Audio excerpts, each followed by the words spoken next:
So if you've read the blog, I can't remember if I've included the fact that in the process of writing the book I've interviewed people.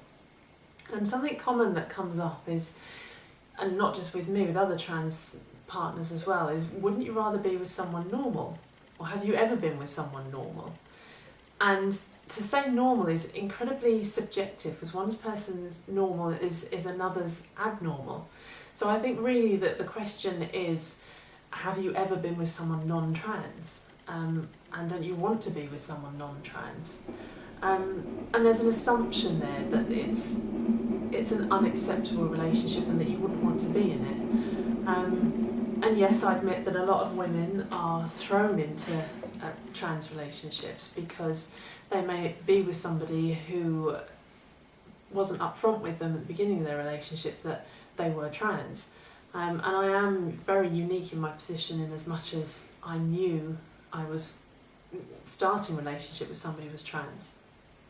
And that's because my previous partner was transvestite, and really the long, the tall and the short of why that came about is I was on TV Chicks, which is a website for trans people. It's a trans community. Just the same as I'm sure some of you are, trying to get advice and trying to just chat with people who are in similar circumstances, which is how I met Princess. And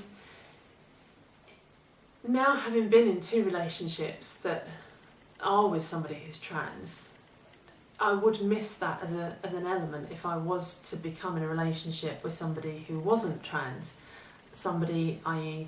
don't you want to be with somebody normal? And people also ask me, did I fall in love with Princess because of how she is? Well, and the how is important because that's how people ask me it. And it's not how as in being trans is something she does. Being trans is who somebody is. It's part of them, if not the whole of them.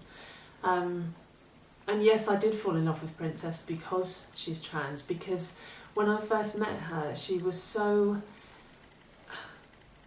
blasé, so confident about this is who I am and I've accepted who I am, and if anybody else doesn't accept me, then that's their problem, it's not mine. And I'd never met somebody who was so confident in a really nice way, not big-headed way, about just being themselves, and being yourself is enough. And that kind of confidence was very attractive and something I'd really never met anyone like Nikki before. And then people have asked me, has a relationship given me confidence? In particular confidence to write the book, which obviously it did. But it's given me a massive amount of confidence.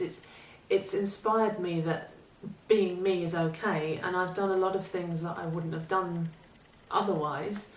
And really that's one of my key messages, is that just be you, and being you is enough. Being you is everything that you should be and every way that you should live your life. So, lesson from me. And thank you for reading.